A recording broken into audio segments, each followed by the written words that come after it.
name is Brian Coester. I'm CEO of Real Estate Connection.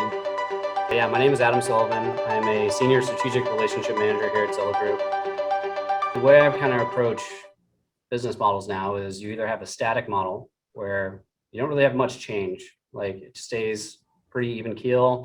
You have an established business model, you're comfortable with it, it's paying the bills, it's good. And then you have a hybrid model, right? And it's one that adapts to the overall marketplace. And that's key because the marketplace is going to be that constant variable that's going to evolve. We've seen that over the past 2 decades with the infusion of technology, online resources, really driving consumer behavior and what they want. So to really illustrate this, I'm going to tell the story of 3 companies that everyone on this webinar probably knows very well. This first one is very personal to me because Blockbuster, when I was a kid, is a Friday tradition.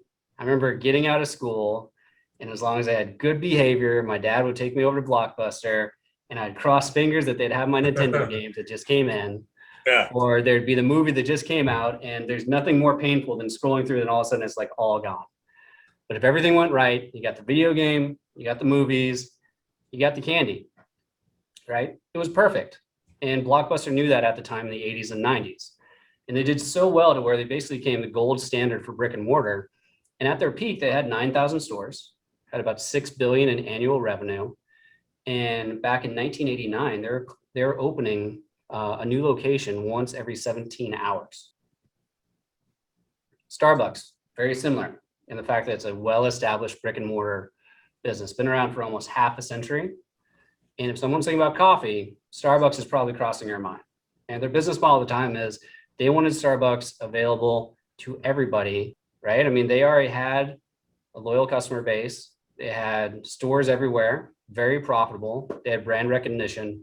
You'd think they'd be set. And then you have Peloton. I love this thing. This thing is come in so handy during COVID. And what I love what Peloton did is when they built their first studio, instead of going down the route and having studios in every city and getting people to show up with their memberships to ride a bike, they're like, we have a bigger total addressable market if we get these bikes into everyone's houses. And my understanding is they don't make that much money on the sale of the bike. Where they're making their money is on membership and apparel.